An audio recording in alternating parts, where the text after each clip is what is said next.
اعوذ باللہ من الشیطان الرجیم بسم اللہ الرحمن الرحیم نحمدہ ونصلی ونسلم علی رسولہ النبی الکریم اما بعد فاعوذ باللہ من الشیطان الرجیم بسم اللہ الرحمن الرحیم اللہم صلی علی سیدنا و مولانا محمد وعلی آلہ وصحبہ وبارک وسلم۔ معزز طلبہ و طالبات و معزز سامعین گرامی، السلام علیکم ورحمۃ اللہ وبرکاتہ۔ ہم حضرت سیدنا شیخ شرف الدین سعدی شرازی رحمۃ اللہ علیہ کی مایہ ناز تصنیف کریمہ سعدی پڑھ رہے تھے۔ آج الحمدللہ ہم کریمہ سعدی کے 35ویں لیکچر میں حاضر ہیں، اور جو بیان ہم پڑھ رہے تھے اس کا عنوان ہے در مذمت حرص۔ اس کے 4 پارٹس آپ سماعت فرما چکے، آج اس کے 5ویں اور آخری حصے میں ہم حاضر ہیں۔ آج ہم انشاءاللہ العزیز اللہ پاک کے عز اور اس کی توفیق سے ہم اس بیان کو کمپلیٹ کر لیں گے۔ تو چلتے ہیں بلا تاخیر آج کے سبق کی طرف۔ آج کا پہلا اور مجموعی طور پر یہ 10واں شعر ہے۔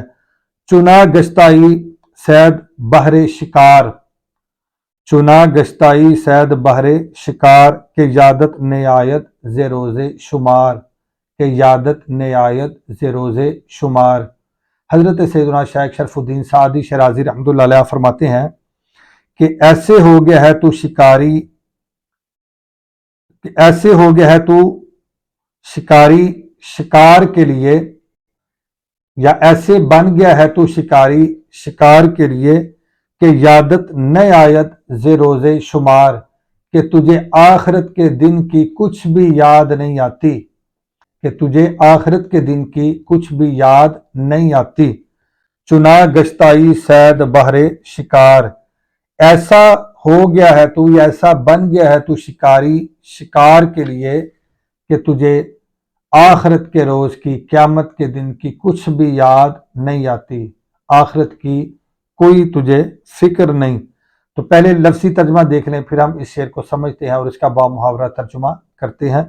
شنا کا معنی اس طرح یا ایسے، گشتائی تو ہو گیا ہے، گشتن سے ماضی قریب کا صیغہ ہے، گشتائی تو ہو گیا ہے۔ صید کا معنی شکاری، یعنی ایسا تو شکاری بن گیا ہے یا شکاری ہو گیا ہے، بہر شکار شکار کے لیے۔ یادت، یاد یہ لفظ ہے، تا ضمیر خطاب ہے، یعنی تجھے یاد نیایت نہیں آتی، نیایت نہیں آتی۔ تو یہ آمدن مصدر سے فعل مضارع منفی معروف کا صیغہ ہے، نیایت۔ روز شمار، قیامت کا دن، گنتی کا دن یا مقررہ دن، مراد قیامت کا دن۔ آپ فرماتے ہیں چنا گشتائی ایسا ہو گیا ہے تو صید شکاری، بہر شکار شکار کے لیے، یعنی اپنے شکار کو حاصل کرنے کے لیے تو ایسا شکاری بن گیا۔ اور تیرا شکار کیا ہے؟ تیرا شکار حصول مال ہے، دنیا ہے، مال و دولت ہے، سونا اور چاندی ہے، عزت و مرتبہ ہے۔ تو یہ تیرا معیار ہے اور یہ تیرا شکار ہے۔ ان چیزوں کا تو شکاری بنا ہے، ان چیزوں کو تو حاصل کرنا چاہتا ہے، مال کو حاصل کرنا چاہتا ہے، دولت کو حاصل کرنا چاہتا ہے، سونا حاصل کرنا چاہتا ہے، چاندی حاصل کرنا چاہتا ہے۔ تو یہ ساری چیزیں تو حاصل کرنا چاہتا ہے، ان کے لیے تو ایسا شکاری بن گیا ہے، یعنی ان کو حاصل کرنے کے لیے، ان کا شکار کرنے کے لیے تو ایسا شکاری بنا ہے۔ آپ فرماتے ہیں کہ یادت نہ آید، کہ تجھے کچھ بھی یاد نہیں آتی، ز روز شمار قیامت کے دن کی۔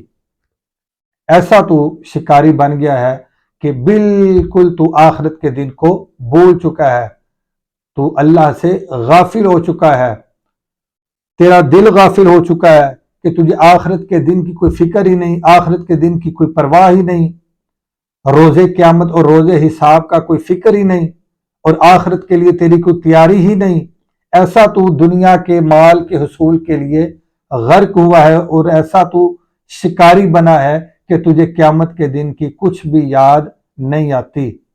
تو یوں حضرت سیدنا شیخ شرف الدین سعدی شرازی رحمۃ اللہ علیہ آپ جھنجھوڑ رہے ہیں حریص شخص کو، جو دنیا کا حریص بن گیا ہے اور آخرت کو بلا بیٹھا ہے۔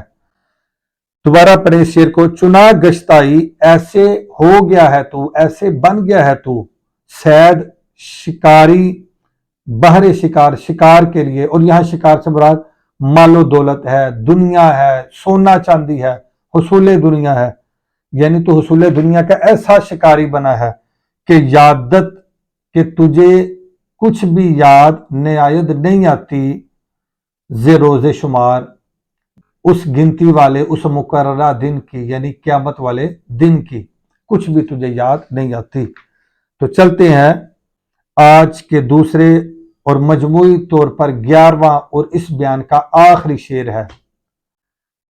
مبادا دل آ فرومایا شاد، کہ از بہر دنیا دہد دی بباد، کہ از بہر دنیا دہد دی بباد۔ آخر میں حضرت سیدنا شیخ شرف الدین سعدی شرازی رحمۃ اللہ علیہ آپ فرماتے ہیں کہ مبادا دل آ فرومایا شاد، اس کمینے کا کبھی دل خوش نہ ہو۔ آپ فرماتے ہیں اس کمینے کا کبھی دل خوش نہ ہو۔ کس کمینے کا؟ کہ از بہر دنیا دہد دی بباد، وہ کمینہ کہ جو دنیا کے لیے اپنے دین کو برباد کر دے، وہ کمینہ جو اپنی دنیا کے لیے، جو دنیا کے لیے اپنے دین کو برباد کر دے، اس کمینے کا کبھی دل خوش نہ ہو۔ تو اس کا پہلے لفظی ترجمہ دیکھ لیں، دوبارہ ہم اس شعر کا با محاورہ ترجمہ کرتے ہیں اور اس شعر کو سمجھتے ہیں۔ مبادہ کا معنی نہ ہو، نہ ہو، ہرگز نہ ہو، فرومایا کمینہ شخص، کم تر شخص، فرومایا کم تر، کمینہ گھٹیا شخص، شاد کا معنی خوش۔ آگے لفظ آیا بہر دنیا، دنیا کے لیے، دہد کا معنی دیتا ہے، دادن مصدر سے فعل مضارع کا صیغہ ہے، اور برباد تباہ کرنا یا برباد کرنا، تباہ کرنا یا برباد کرنا۔ تو آخری شعر میں حضرت سیدنا شیخ شرف الدین سعدی شرازی رحمۃ اللہ علیہ فرماتے ہیں مبادہ دل آ فرومایا شاد، اس کمینے شخص کا، اس گھٹیا شخص کا، اس ذلیل شخص کا کبھی دل خوش نہ ہو۔ آپ فرماتے ہیں اس کا کبھی بھی دل خوش نہ ہو۔ کس کا؟ کہ از بہر دنیا دہد دی بباد، حضرت سیدنا شیخ شرف الدین سعدی شرازی اس شخص کو کمینہ، گھٹیا اور ذلیل شخص کہہ رہے ہیں، اس کو جو دنیا کا حریص ہے، اس کو جو دین کو دنیا کے لیے برباد کر دے، جو دنیا حاصل کرنے کے لیے، مال و دولت حاصل کرنے کے لیے اپنے دین کو برباد کر دے، ضائع کر دے، اس شخص کو حضرت سیدنا شیخ شرف الدین سعدی شرازی رحمۃ اللہ علیہ آپ کمینہ کہتے ہیں، گھٹیا کہتے ہیں اور ذلیل شخص کہتے ہیں۔ مبادہ دل آ فرومایا شاد، اس کمینے، گھٹیا اور ذلیل شخص کا کبھی دل خوش نہ ہو کہ از بہر دنیا دہد دی بباد، جو دنیا کے لیے، دنیا کمانے کے لیے، دنیا کو حاصل کرنے کے لیے اپنے دین کو برباد کر دے۔ تو امید ہے کہ اچھے طریقے سے آج کا لیسن بھی آپ نے پڑھا ہوگا، سیکھا ہوگا، سمجھا ہوگا۔ آج کے لیے اتنا ہی کافی ہے۔ انشاءاللہ العزیز اگلے لیکچر میں پھر ہم نئے ٹاپک کے ساتھ حاضر ہوں گے۔ آج کے لیے اتنا ہی کافی ہے۔ اللہ حافظ۔ السلام علیکم ورحمۃ اللہ وبرکاتہ۔